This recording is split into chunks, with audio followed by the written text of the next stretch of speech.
Yes, ma'am.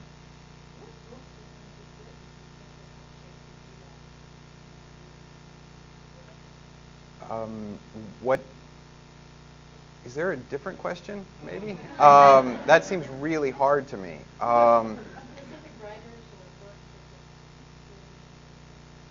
Well, you know, there are so many writers that I wish would have a bigger influence on me.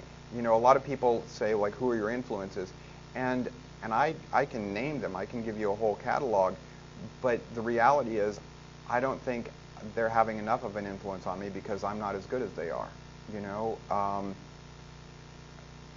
Cormac McCarthy, Alice Munro, Haruki Murakami. The list is just endless. I wish they had more of an influence on me. I wish they would shape me as a writer more than they have. For me, they're not doing their job yet, you know? So, other questions? Yes, ma'am. I see you here skateboarding and here writing. Both are very focused, intense occupations. Can you give me an analogy?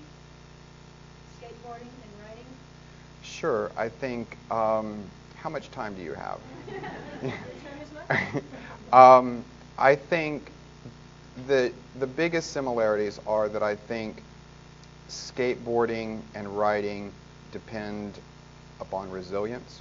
I think you, as a skateboarder, I think you have to try something over and over and over again. I think a lot of times you're going to be hurt trying it, and it's really just a battle of will. You know, will you give up or will you ride away?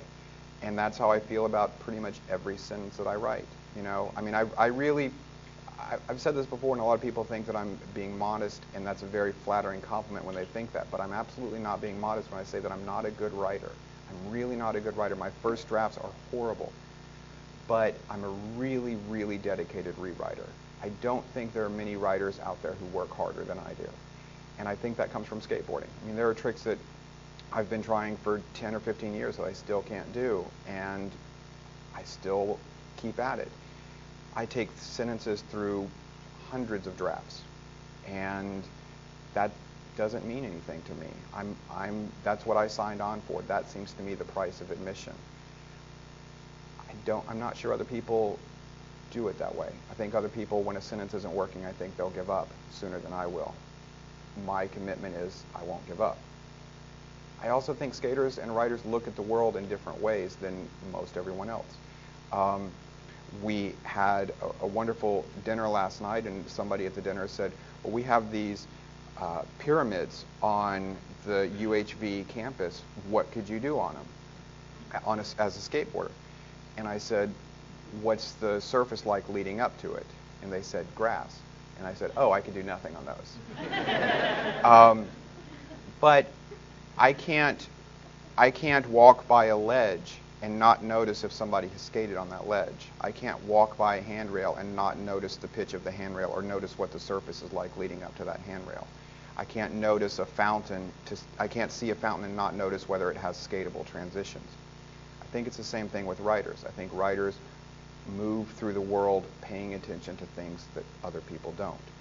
And I think usually you find the small detail, or usually you're seeking that small detail that's going to open up the world on the page. I think it's the same thing. I mean, I think it's an essence of vision in some ways. Sure. Yes, sir. I've been living here a while, in this area of the country. I was wondering what you found fascinating about it.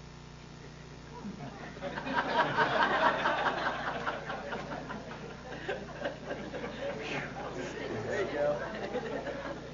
I'll give you an example. Last night we were at dinner, and this good man right here, Charlie, who's going to have a wonderful book of stories coming out next year that y'all should all buy.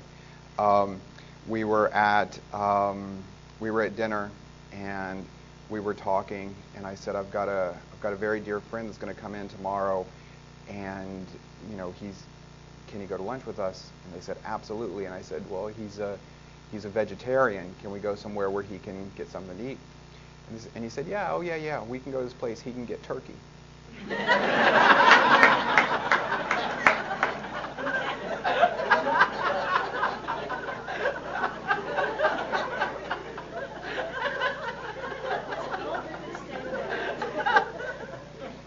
That's what I find fascinating about South Texas.